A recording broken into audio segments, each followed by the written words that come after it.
How to use Amigo AI for video calls. So here's the app, Amigo AI. So this is originally the app for face swap. You can just open it up and here you can see and then you can just swap your face like that.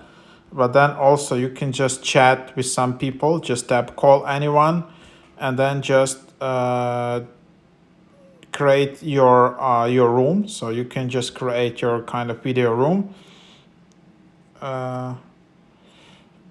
And then drop it to your friends, and so you can just copy this link room, and that's kind of the idea in here. So that's just copy this link and just share it to your friends, and then they will be able to join you in a video call.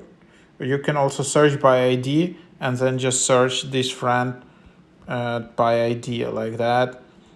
So just ask your friend an ID, so you can just find it in here, for example. And